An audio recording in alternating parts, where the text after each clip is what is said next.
我哋一齊祈禱，真係主幫助我哋能夠藉住呢段嘅說話，你自己話語嚟到幫助我哋能夠揾到好實在，能夠喺我哋每個人生命當中可以應用嘅地方，幫助我哋。尤其是當我哋讀到呢啲比較熟悉啲嘅經文，求主幫助我哋有新嘅亮光，有新嘅應用。但願今日有講道，能夠叫你嘅名得榮耀，幫助講嘅講得清楚，幫助聽嘅能夠聽得入心。奉主耶穌嘅聖名祈求，Amen。曾經有一間教會呢，佢就經歷一個建堂工作，好不容易呢能夠籌到所有嘅經費，咁就大家知道建堂係好困難嚇，咁排除萬難卒之完工嚇，所以好靚嘅一幅嘅圖畫嚇，好靚嘅一個嘅教會嘅呢個建築物。喺建堂過程當中咧，教會嘅領袖咧，牧師咧就特別將呢個嘅圖蹟嚇，教會嘅外貌係要建嘅呢個外貌咧，就一幅好大嘅圖畫咧，就貼咗喺呢個嘅崇拜地方出邊嘅嗰個嘅報告板。咁當搬咗入呢個新堂之後呢，咁就完咗呢個嘅奉獻典禮，呢個建堂奉獻典禮之後呢，呢個牧師呢就換咗呢幅嘅 poster 啦，就唔再放呢張啱啱起好漂亮嘅呢個嘅poster 喺呢個報告板上面，換咗啲咩嘢呢？就係換咗一幅咁嘅樣，仍然係建造當中嘅。一幅本來已經起好㗎啦嚇，而家又搬咗入新堂啦。完咗奉獻典禮之後咧，牧師就好刻意嘅，好 intentional 嘅，就將喺建築期間未完成嘅呢個嘅建築物，教會建築物咧，係代替原本已經起好嘅建築物嘅呢幅嘅圖畫。點解呢個牧師咁做咧？佢其實要提醒弟兄姊妹，原來我哋教會建造嘅工作咧，唔係用人嘅角度去睇，用人嘅角度去睇咧，我完成咗一個 project 嚇，我哋 we are done 嚇。但係從聖經嘅角度，原來神喺教會裏邊建造嘅工作咧，係繼續不斷。佢唔單止將呢幅嘅圖畫黏咗喺壁報板上邊，佢甚至乎咧加咗一句説話，引用咧呢個德國嘅神學家一句説話。呢個德國神學家咧，其實咧佢咧講咗句説話，可能大家都聽過啊。佢點講咧？呢個叫做 Adolf Harnack， 係一個德國嘅 theologian。佢話：The danger of all large organizations is to worship their own past。所有大型嘅呢啲組織嘅危險或者危機咧，就係在於崇拜自己嘅過去。呢個牧師咧將呢句説話貼咗喺壁報板，有一個原因，就係佢肺腑心腸提醒佢嘅會眾咧，我哋而家完咗呢個建堂工作啦，但係我嘅擔心作為主任牧師，我擔心5年之後、10年之後咧，大家有一個嘅意識咧，覺得我哋過往我哋完成咗呢個咁偉大嘅呢個嘅建造工程咁我哋都喺度成日諗翻以前我哋點樣有一個經歷呢啲好榮耀嘅日子能夠完成呢個 project 將嗰個嘅注意力咧放喺過往我哋點樣完成呢個 building project 而冇好刻意嘅嚟到思考到原來我哋眼睛應該放喺前面嘅日子，唔係將眼睛放喺過往神點樣幫助我哋去建造呢個教會，而係將眼光咧放喺前面嘅日子，神繼續點樣幫助我哋去建造呢個教會。我好認同呢個牧師嘅講法，因為聖經係咁講，聖經係好清楚咧話俾我哋聽，原來神喺教會嘅建造唔係 something past， 唔係過往已經完成，而係繼續不斷嘅嚟到去建造為你哋有好好嘅建築物，好好嘅呢個嘅設備，感謝神但係同樣嘅真理應用喺每一間教會當中，亦都係一樣。原來神今日仍然係建造緊呢一間嘅教會。點解我咁肯定呢？因為經文係咁講。馬太福音頭先我哋讀咗呢段嘅聖經，其實成段聖經最重要嘅就係建造呢兩個字。耶穌基督建造嘅教會唔係過往好多時候我哋將眼睛擺喺過往，我哋要將眼睛放喺現在同埋將來。原來耶穌基督仍然繼續建造緊呢一間嘅教會。我唔知道大家會唔會100%嘅嚟到講 Amen。耶穌基督的而且確今日、明日、將來繼續喺呢間教會做建造嘅工作。嗱，當我哋去從呢個角度，從建造嘅角度睇呢段經文嘅時候，我想請大家留意一下，喺呢個建造過程當中有3個唔同嘅角色，希望大家能夠牢牢嘅記住以下呢3個好重要嘅角色。首先第一個角色呢，就係主耶穌嘅角色。第18節上半節好清楚嘅，呢度話俾我聽，佢要建造佢嘅教會。請大家留意呢個唔係 past tense， 係繼續不斷發生嘅一件事情。佢繼續不斷，嚴格嚟講，呢度主耶穌嘅意思就係話，我要繼續不斷嚟到去建造教會。大家留意一下，主耶穌喺度係採取一個嘅 active 嘅 role， 一個積極嘅角色。我好中意咧，有西人講一句説話，佢話咧，Jesus is not a church talker，Jesus is a church builder。耶穌基督唔係淨係講教會，而係佢係建造教會。有啲人就咁講，我哋曾經有啲聽到一啲人嘅嚟到分析，今日好多教會好多基督徒，有啲人咧就覺得今日嘅基督徒咧，好多時候淨係將眼光放喺耶穌基督過往所成就嘅工作。佢話我哋死，為我哋誕生，為我哋死，為我哋復活，呢啲係過往發生咗嘅事情，感謝讚美主。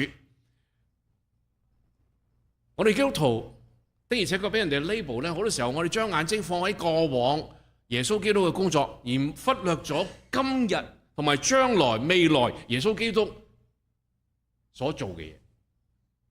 嗱，喺教會論裏邊有一個好重要嘅概念，希望大家記得。嗱，當我哋有一個好嘅教會論咧，我哋基督徒嘅教會生活就會健康。如果一個基督徒佢嘅教會論係出咗問題，佢嘅基督徒生活亦都會出問題。喺教會論裏邊有一個好重要嘅 concept 咧，就係耶穌基督。冇錯，係教會係耶穌基督建立，但係耶穌基督繼續要去建立教會，要去建造教會。唔單止今日，唔單止出年，喺前面嘅日子，佢會繼續做呢樣嘢。我唔知道大家有冇思考多啲呢個耶穌基督現在同埋將來嘅工作？我哋唔好淨係將眼光放喺耶穌基督以前成就嘅一切。我哋亦都要將眼光放喺今日同埋將來耶穌基督呢個角色，就係佢係主動嘅嚟到去不斷嚟到去建造教會。好啦，我哋用另外嘅經文，另外一段嘅經文，你要睇睇耶穌基督係點樣嚟到去建造教會。喺以弗所書裏邊呢段經文咁講，他所賜的有使徒，有先知，有傳福音的，有牧師同埋教師，為要成全聖徒，各盡其職，建立基督嘅身體，建造，直等到我哋眾人在真道上同歸於一，認識神嘅兒子，得以長大成人，滿有基督長成嘅身量。請大家留意一下，建立亦都係呢段聖經嘅中心思想。耶穌基督佢今日同埋未來日子，仍然喺佢自己嘅教會裏邊嚟到去做建造嘅工作。好啦，根據呢段經文，我哋留意一下，佢係點樣建造呢？佢就將工人同埋工具賜俾教會。呢個係耶穌基督建造教會嘅方法。佢將工人同埋工具賜俾教會。佢將咩工人呢？將使徒、先知、傳福音嘅牧師同埋教師，其實仲有其他恩賜嘅賜俾教會，其他嘅人賜俾教會，有工人，並且有所謂嘅工具。工具係乜嘢呢？就係恩賜。神將唔同嘅恩賜嚟到賜俾教會，嚟到建立教會。呢度唔係一個 exhaustive list， 唔係列出所有教會嘅有嘅恩賜，只不過係列出當中幾種：使徒、先知、傳福音、牧師同埋教師。我哋知道使徒同埋先知有唔同嘅睇法，有啲人覺得今日已經冇使徒，亦都冇先知；有啲人就覺得仍然有呢個嘅職份。但我哋唔係喺度嚟到為呢個題目嚟到去辯論。但個最重要嘅 point 喺邊度呢？最重要嘅 point 咧就係神今日仍然建造佢嘅教會，佢用工人，佢賜俾工人工具嚟到去建造教會。嗱，當我哋明白呢一點嘅時候，希望大家要明白一樣好重要嘅一個嘅 concept， 就係神好關心你哋嘅教會。我唔知道大家有冇咁嘅信心，或者大家會覺得，我哋年輕人唔係好多或者我哋又缺乏呢樣缺乏嗰樣。大家可能打一個問號，神今日有冇繼續嚟到去建造緊呢間教會？根據經文，我可以好肯定同大家講，有啊！耶穌基督繼續同你哋一齊肩並肩嘅嚟到建造呢間教會。佢用咩方法？佢用嘅方法仍然係一樣，佢將唔同嘅工人帶到嚟呢度，並且將工具嚟到賜俾呢啲嘅工人嚟到建造呢個教會。嗱，呢啲工人唔係淨係神職人員，唔係淨係楊牧師或者其他嘅傳道人。神將唔同嘅人帶到嚟呢一度，嚟到去建造佢嘅教會。好，我哋問一個問題啦，咁會到幾時呢？請大家留意一下紅色呢幾個字，直等到我哋眾人喺真道上同歸於一，認識神嘅兒子，得以長大成人，滿有基督嘅身量。好明顯，我哋都未達到呢個地步。換言之，仲有好長遠嘅路。每一間教會都未達到呢個咁嘅地步。換言之，即係話好長嘅日子，神係繼續嚟到差佢工人，同埋將工具嚟到建立每一間嘅教會，包括你哋呢間教會在內。嗱，呢個好重要嘅 concept 係值得我哋思考。因為影響我哋基督徒嘅生活。如果我哋覺得今日神已經從死裏復活，佢主耶穌嘅責任就係為我哋代禱，祭司嘅責任嚇。希伯來書我哋知道耶穌基督就係為我哋係我哋大祭司，為我哋代求。如果你嘅理念就係覺得耶穌基督今日嘅工作淨係限於為我哋代禱，你就錯過一個好重要嘅呢個教會論嘅一個真理，就係耶穌基督今日仍然嚟到建造緊佢嘅教會，一直到我哋見主面嗰日。嗱，請大家留意一下第二個角色，耶穌基督之外，呢度有第二個角色。第二個角色係乜嘢呢？第二個角色呢，就係黑暗勢力嘅角色。翻返去頭先一段經文啦，你會發覺呢度話俾我聽有陰間嘅權柄。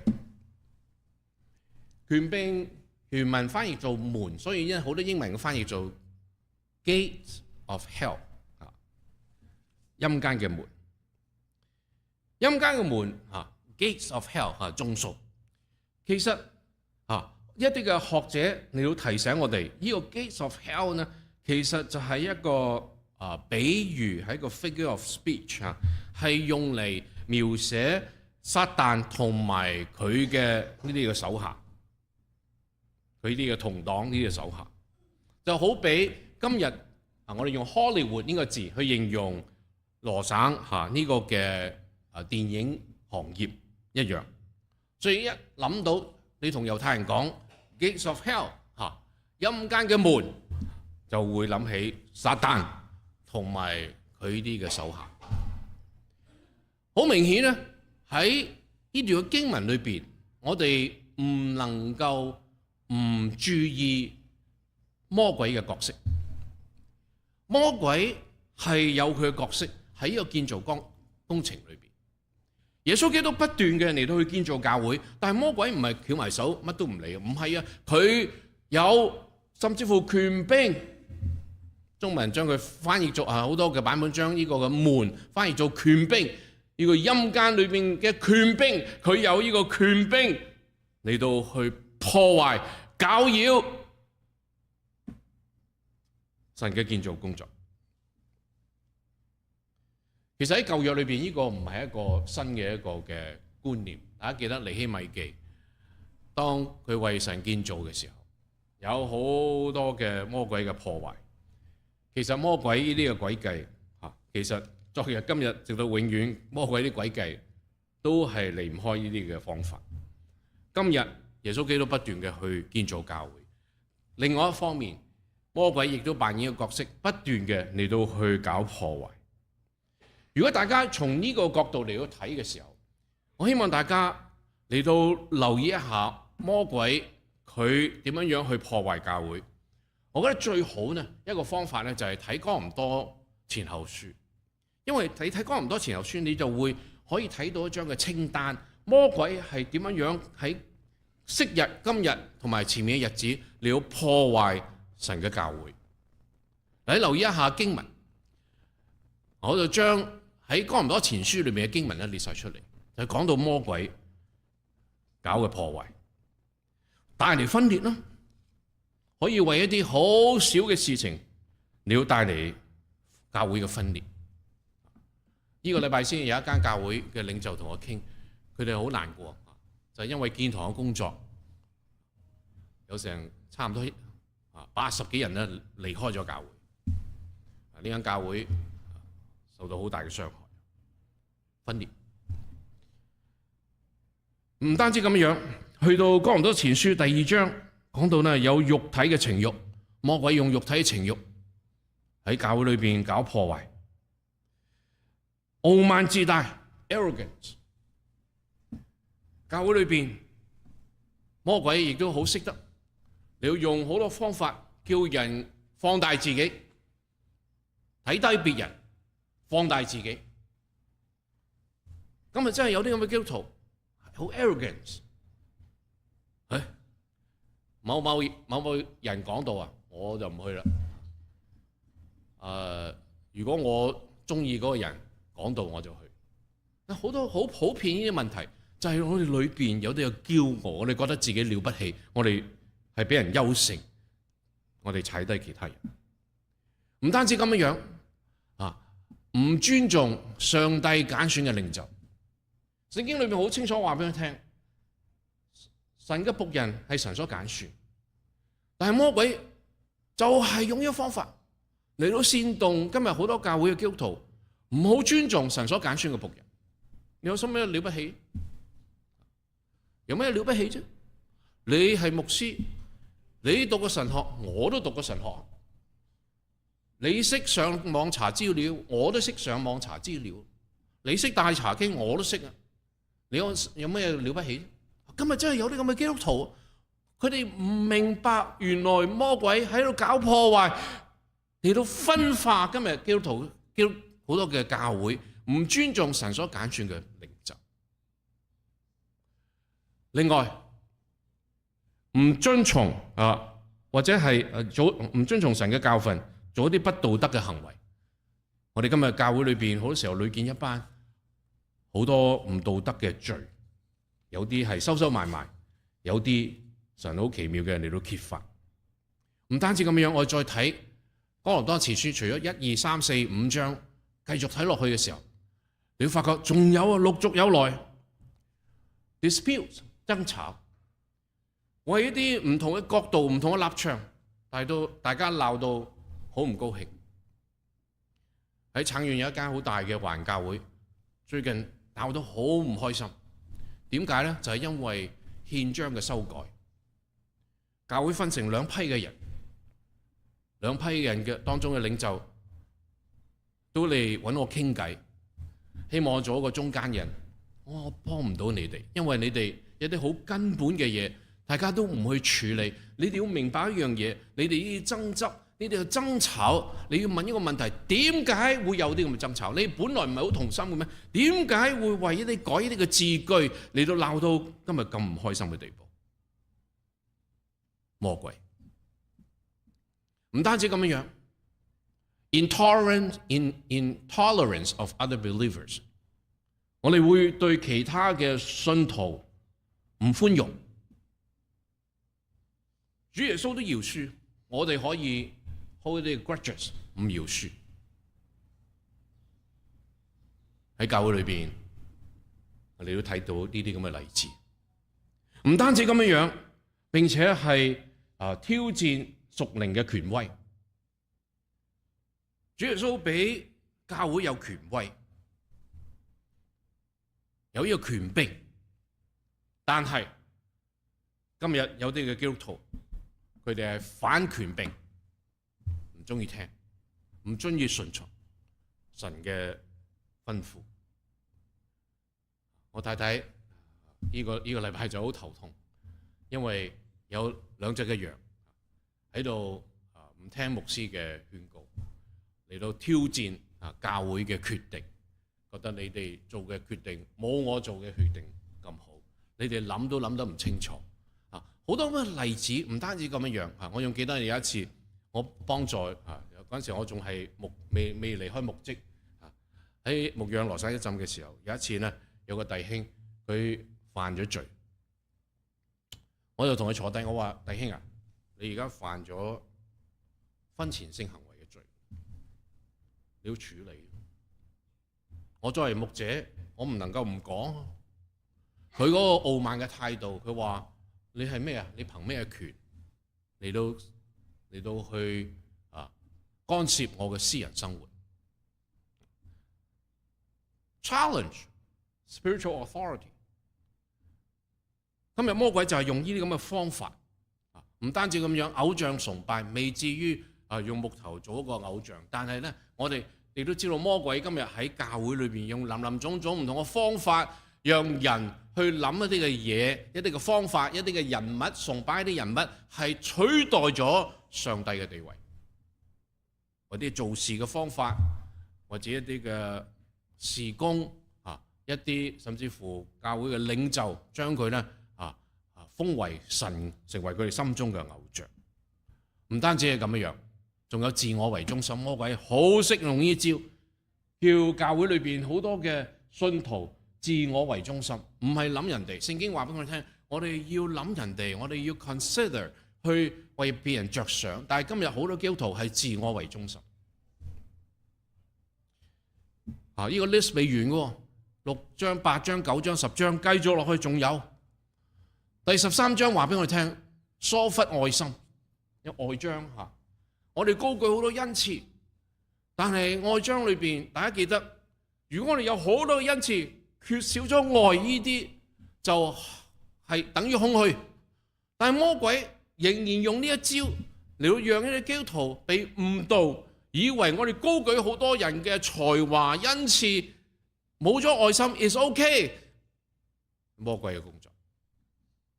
第15章話俾我哋聽，有啲錯誤嘅教導 false teaching。今日喺唔同嘅教會裏邊都屢見一啲離經背道嘅事情不在話下。唔單止係咁樣，有啲呢係根本呢係唔完全聖經裏邊冇教導嘅，變成為人嘅規則。呢啲我哋都知道係好多啲例子，説明啲咩嘢呢？哥林多前書呢度咁多嘅例子，説明一樣嘢。弟兄姊妹，我哋冇辦法唔被 convince， 就係魔鬼非常之活躍嚟到去攻擊神嘅教會建造嘅工作。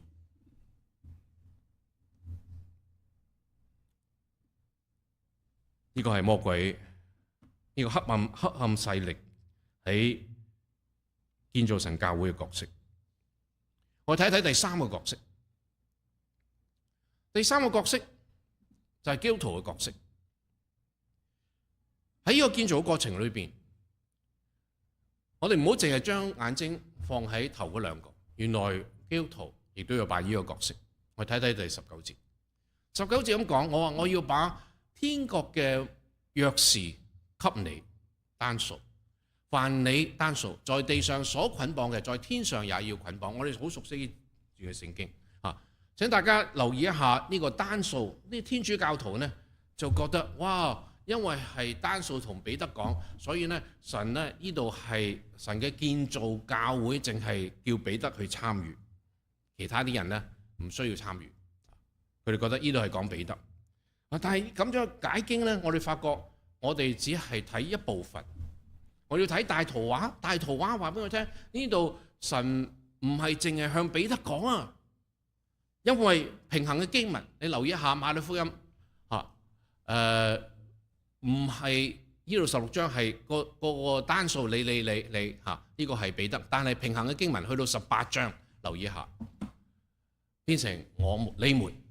我實在告訴你們，凡你們在地上所捆綁嘅，在天上也要捆綁；凡你們在地上釋放嘅，在天上也要釋放。我要告訴你們，若是你們中間有兩個人在地上同心合意，求什麼，我在天上嘅父必為他成全。因為無論在哪裏有2、3個人奉我嘅名聚會，那裏就有我在他們中間。呢度清楚到不得了，呢度唔係淨係講彼得，呢度話俾我哋聽，原來係講神嘅子民、神嘅兒女們，佢哋亦都扮演一個好重要嘅角色。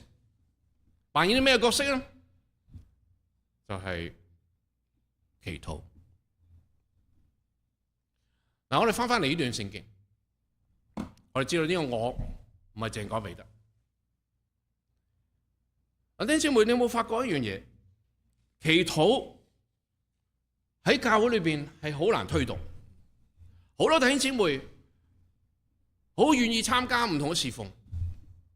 但係比對嚟講，大家可以做好多嘅統計，好多觀察，好多嘅教會最難推動嘅事工之一係祈禱事工。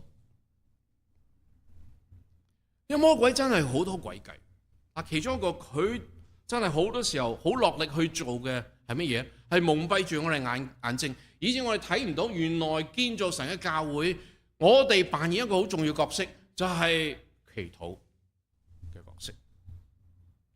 當然我哋要運用我哋恩賜啦，我哋要建造教會，但係我哋唔好忘記呢段經文特別提到我哋嘅角色就係祈禱嘅角色。弟兄姊妹，當我哋去展望將來嘅時候，唔知道大家點樣睇呢段經文？冇錯，我哋可以有自己私禱嘅生活，但係唔好忘記你要繼續建造一間教會，你唔好忘記我哋呢個 corporate prayer， 我哋集體嘅禱告扮演一個相當重要嘅角色。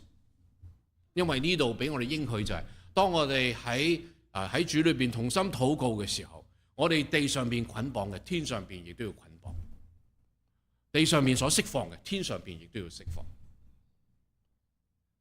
我希望大家睇到呢段經文嘅時候，能夠被 convince， 原來神建造教會工作唔係淨係我哋運用我哋嘅恩賜，仲有一樣嘢就係一齊祈禱。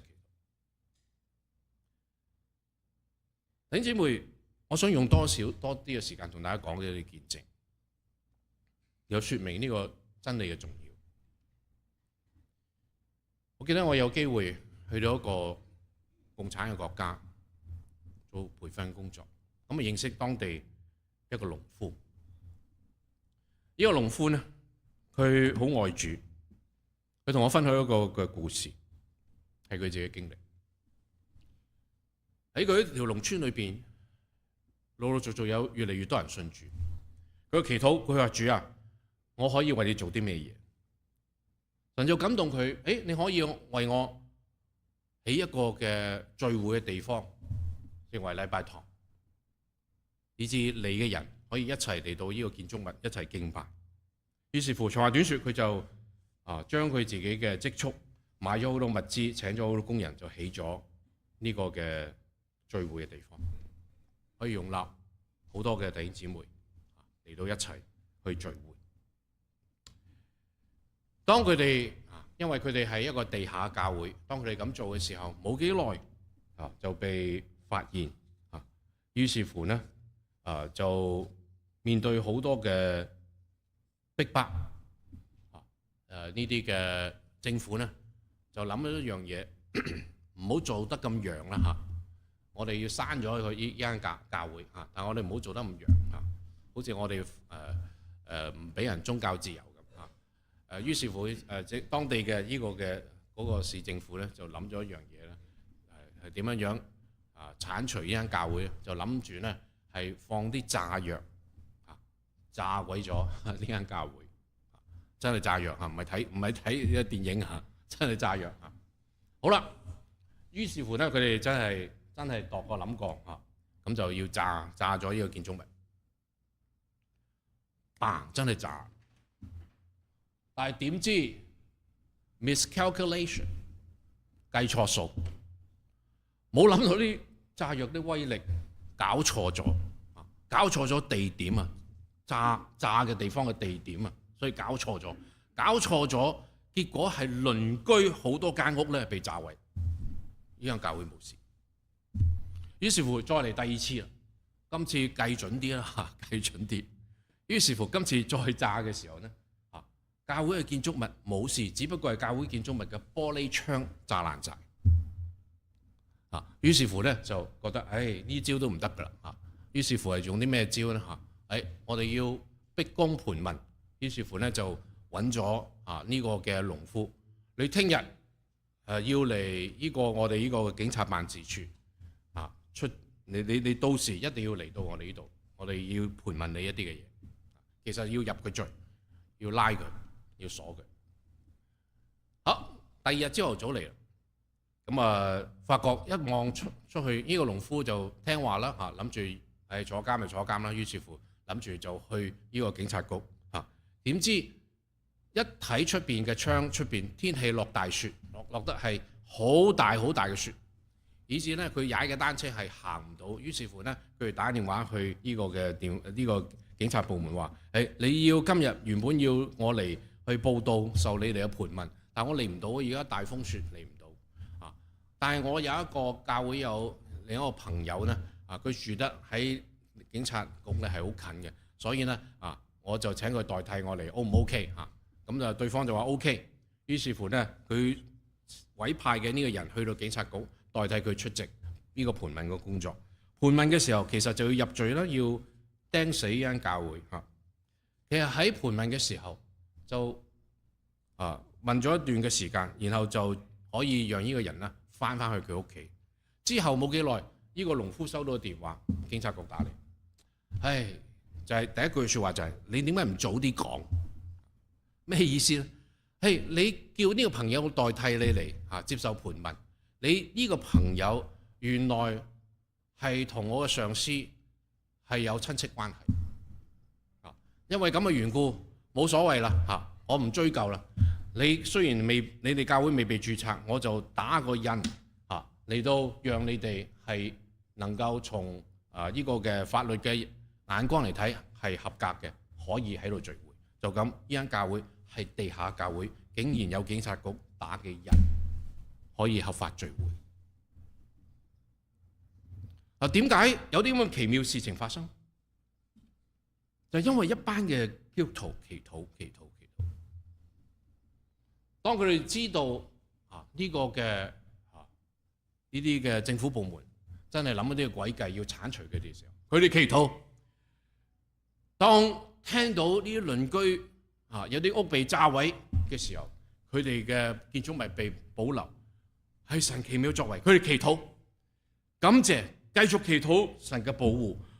當第二次炸到佢哋嘅窗門爛嘅時候，佢哋繼續祈禱。當佢哋嘅負責人呢個農夫接收到呢個消息要被盤問嘅時候，佢哋祈禱，神蹟出現。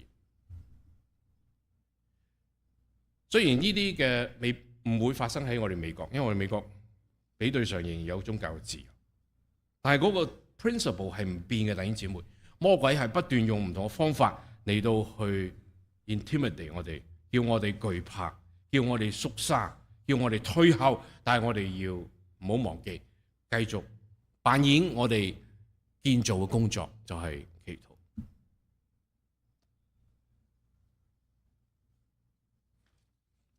弟兄姊妹，魔鬼其實佢用好多方法。你唔好講咁遠先嚇。新聞好多教會有呢啲嘅暑期聖經班，做一啲兒童工作。我唔知道你哋有冇暑期聖經班？冇嚇。或者將來有啦嚇，但係你可以咧將呢件事情放喺腦裏邊。暑期聖經學校咧，好多教會咧好熱心嚇嚟到去做 outreach。好多時候我哋做 outreach 咧，你會發覺係暑期聖經學校咧，仍然到今日為止，神係好用嘅一個管道。我哋喺羅省，我認識有教會咧係根本冇乜兒童工作，但係佢哋做暑期聖經學校，結果吸引到10幾個、20個學生嚟。又有啲教會咧。因為咁嘅緣故咧，透過啲學生又 reach out 到一啲佢哋嘅父母親。弟兄姊妹，我哋唔好低看呢個嘅工作。原來我哋能夠 outreach 到好多附近係從來唔踏足教會嘅啲細蚊仔，然後喺背後我哋可以接觸到佢哋嘅父母親。講到暑期聖經學校咧，以前我牧會喺Chinatown牧會嘅時候，我都被提醒。好多時候暑假我哋為神做好多暑期啲細蚊仔嘅工作，亦正正係神用嘅方法，神祝福嘅方法嚟到建造教會。但係相對同樣嘅時間，魔鬼亦都係好活躍嘅嚟到去攻擊。好深刻有一年，當我哋辦呢啲暑期聖經學校，再包括暑期呢啲夏令營俾啲細蚊仔嘅時候，嗰個暑假係充滿咗魔鬼嘅攻擊。其中一個細蚊仔喺玩水嘅時候，俾水浸咗喺水裏邊，係差唔多浸死。因為嗰日係有一個 outing， 呢個暑期聖經學校最後一日 outing， 老師就帶呢啲人去海灘，每個學生都有呢個 supervisor 睇住，但係唯獨咧喺嗰時某一個時刻，突然間就睇漏咗有個細蚊仔，結果咧原來佢被浸喺海水裏邊。當發覺嘅時候，佢已經飲咗好多水，已經失咗知覺。搶救係神嘅恩典，救翻佢條命。唔單止係咁樣，同一個暑假，有一個細蚊仔完咗暑期呢個嘅聖經學校之後，送佢翻屋企。我哋有唔同嘅司機送啲人翻屋企，司機放低佢之後咧，咁就拜拜，咁就走啦。司機往前走嘅時候，過咗呢個細蚊仔就過馬路嘅時候，俾架大truck迎面嚟到去撞佢。佢喺車底裏邊，俾碌剪過之後喺車底裏邊。去到醫院嘅時候，佢已經係相當之嚴重，相當之嚴重。弟兄姊妹禱告，神蹟出現。佢竟然能夠醒返，並且能夠脫離嗰個危險時期。弟兄姊妹，魔鬼嘅工作係無奇不有，但係我哋唔好因為魔鬼嘅工作我哋退後，因為我哋睇呢個藍圖嘅時候，佢係存在嘅。呢個魔鬼嘅門、魔鬼嘅權柄、陰間嘅呢啲嘅權柄係好現實嘅，係佢會嚟到去攻擊神嘅建造嘅工作。但係感謝讚美主。我哋原來當我哋扮演我哋嘅角色，成為一個代禱者，我哋能夠勝過陰間嘅權柄，因為主耶穌基督俾我哋嘅應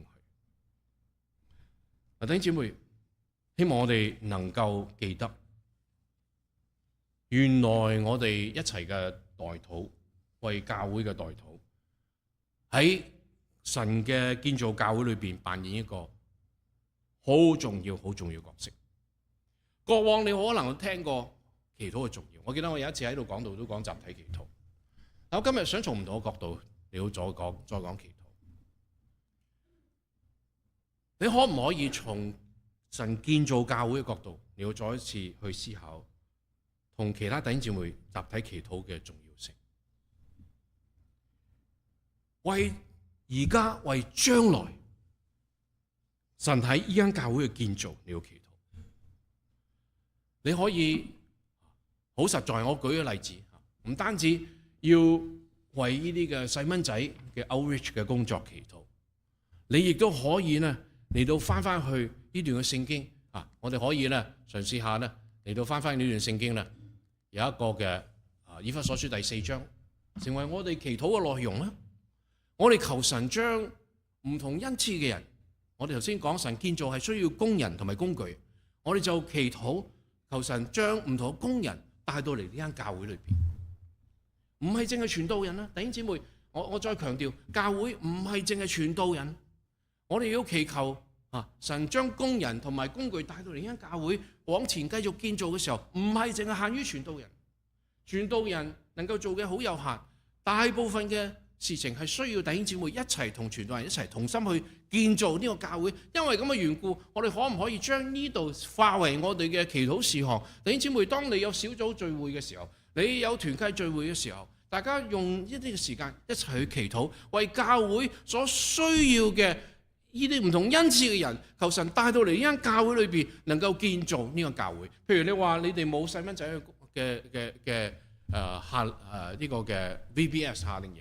祈禱求神帶領一啲對細蚊仔有負擔嘅呢啲嘅工人嚟到呢度，唔單止咁樣，或者譬如而家陸續有啲教會嚟到講，我哋要向一啲嘅 special ed 嘅細蚊仔嚟到去還福音嘅債特殊兒童，因為報告話俾佢聽，呢個 autism 係好普遍，5個家庭當中有一個家庭咧會有細蚊仔係有呢個嘅autism 嘅問題又或者咧有好多教會咧都知道咧，我哋唔係正面積極嘅嚟到去面對呢個挑戰，我哋係被動嘅。有人帶呢啲嘅特殊兒童嚟到，我哋咪 react 咯，我哋揾人去睇住啦。但係我哋冇長遠嘅計劃，要做啲事工嚟到向呢啲特殊兒童嚟到去幫助佢哋。好感謝主羅生一陣。當我喺嗰度牧會嘅時候，有個姊妹，佢自己有個特殊兒童嘅仔，佢好想開始呢個特殊嘅事工，但係孤掌難鳴，冇人幫到。同我傾嘅時候，我話對唔住，我都幫唔到你。但係祈禱，佢祈禱，佢點樣祈禱？佢就係用呢個方法祈禱。佢話：主啊，如果係你嘅心意，要喺我哋教會開始一啲嘅特殊兒童嘅工作，求你打發工人嚟到我哋中間。神聽咗佢祈禱，竟然帶咗幾個 family 佢哋呢幾個 family 嘅細蚊仔係好健康，唔係特殊兒童。點知咧，幾個 family 嘅太太佢哋好有心做呢個工作，所以同佢一齊合夥做嗰個夥伴，一齊開始呢個特殊兒童嘅事工，就係咁樣開始。結果一個帶一個 word of mouth 傳咗出去，社區有好多。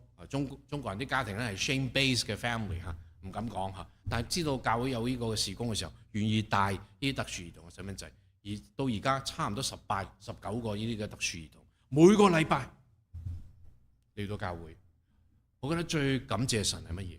就係呢啲特殊兒童將佢哋屋企人帶到嚟教會。好深印象有一個特殊兒童，我好敬佩佢。佢好關心佢阿嫲，冇錯，佢係有智障，但係佢好關心佢阿嫲，所以咧佢邀請佢阿嫲嚟教會。結果有一次喺呢個特殊兒童班嘅佈道會請我做講員，結果我親眼睇見呢個嫲舉手，決心要信耶穌，離棄佢嘅偶像。弟兄姊妹，我哋可以咁樣求啊，唔單止咁樣大家亦都可以思想下，譬如教會你哋需要呢度講到有牧師、教師，你哋教會都有牧師有教師，感謝讚美主。但係傳福音嘅呢，我哋求主差派更多傳福音嘅嚟到呢間教會當中，能夠協助大家一齊嚟到去建造神嘅教會。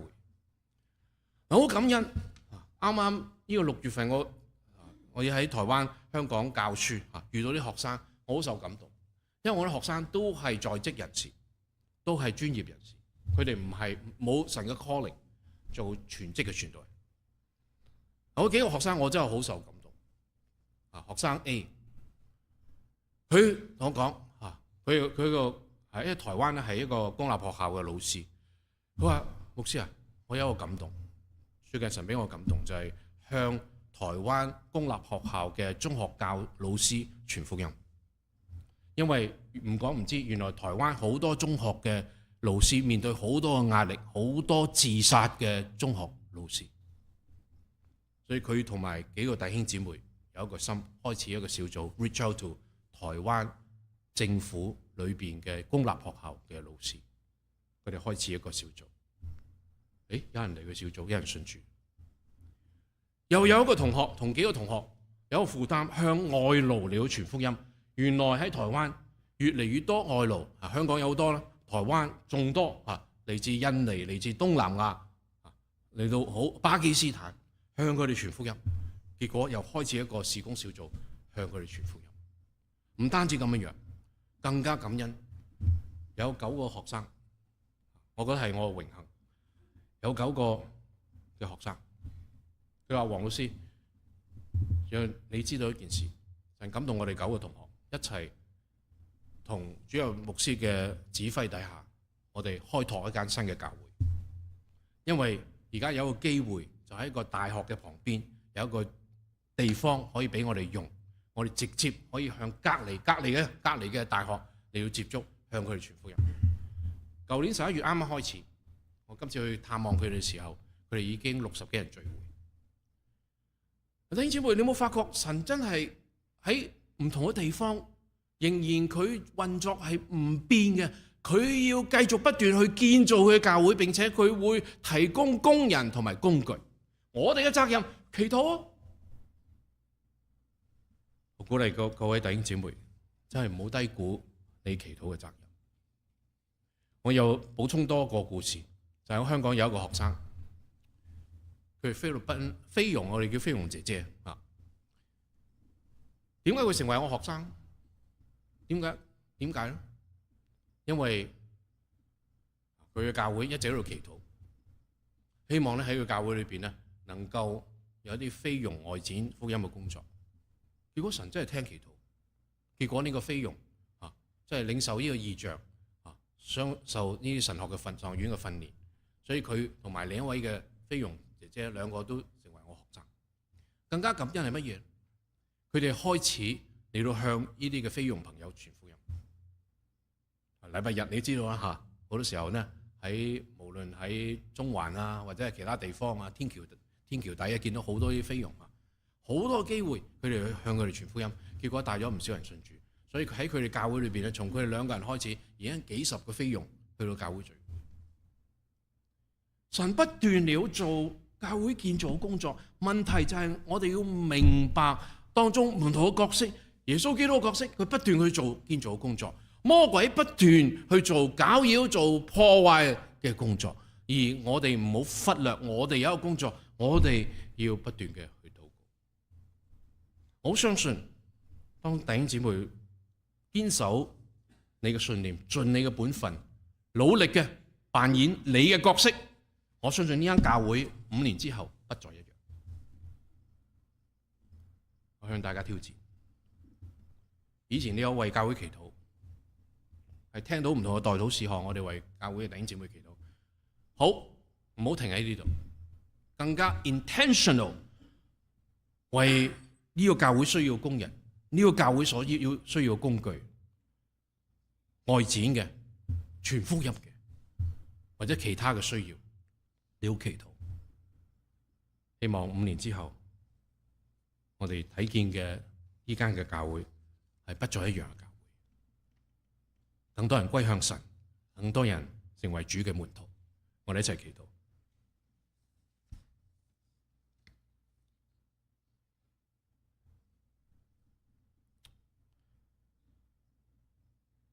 真係主，我哋求你將我嘅話語放喺我哋心中。幫助我哋清晰睇見你今日仍然喺呢間教會裏邊做建造嘅工作，讓我哋都意會到清晰嘅記得魔鬼佢扮演嘅係咩角色，而讓我哋自己亦都扮演我哋嘅角色，要同教會配搭。我哋努力同心合意，多多經常為教會嘅建造工作禱告，以至5年、10年之後嘅呢間教會係不再一樣嘅教會。